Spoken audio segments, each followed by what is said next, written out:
what happens if we move an individual page? Well, let's take a look at that. Here I can select a page 3 and just drag it down till it's after page 5, like that. But look what happens. Everything seems to have shifted. And as I move down through this, you can see that page 4 and page 3 are now a little bit wonky. Let me undo it. And what has happened? Because not everything is centered in the page, they're offset because of the margins that I have in each page.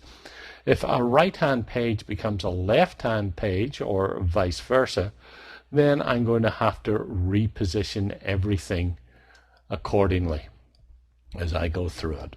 So in a lot of cases, if you have pages that are spreads, you're probably going to want to move them both together.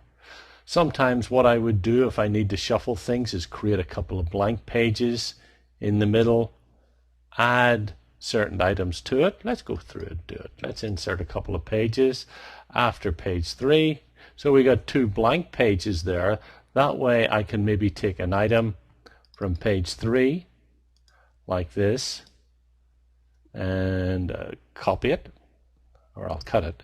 Control or Command X, go down to page 4 or 5, and then I'll paste it.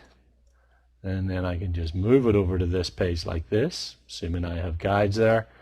Maybe come up, select this one, Control or Command X, paste it here, just reposition it.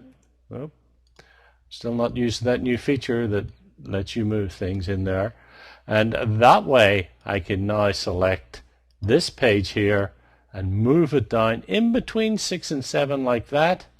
Delete these white spreads here with nothing on them, and there everything has shuffled and back to normal. That may be a little bit complicated, but if you go through and try it yourself, this file will be on the sample file, so you can use it just to play around with it.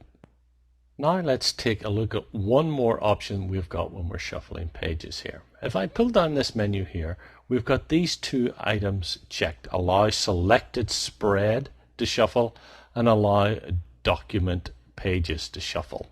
So if they are not permitted to shuffle, and I'll just turn both of them off because sometimes we'll select it and sometimes we won't here, then there's some interesting things that we can actually do here. So if I select this page here and move it down here like this and release it, you can see it separates it from the spread, so it creates an individual page that's not linked to the other spread. I don't really use that too much as a feature, so I'll undo it. But where it really is good is you can create gatefolds here. So if I select this and move it up here, you can see the line is in front of it, but if I move it close over here, you can see it turns to a bracket. And what that means is it's going to add it to spreads 2 and 3. You see that? So it's now spread 2 through 4. And I can do the same with page 5. Move it up here like this. Again, if I move it way to the left, we get the black line. But as I move it close to this, it links it in there with the bracketed line. Release it. There it is. I'll double click in this. And we're going to have to zoom out a little bit here. I'll just use this to zoom out to 25%. And you can see that we've got a complete spread of documents there. Now you can't do that if you have these options allowed here, the document pages to shuffle. If it's checked, you're not going to be able to do that, but if it's unchecked, then you can create these gatefolds. Now, a little bit later on in this chapter, when I talk about the new feature multiple page sizes, I'll show you a great example of when you can use this.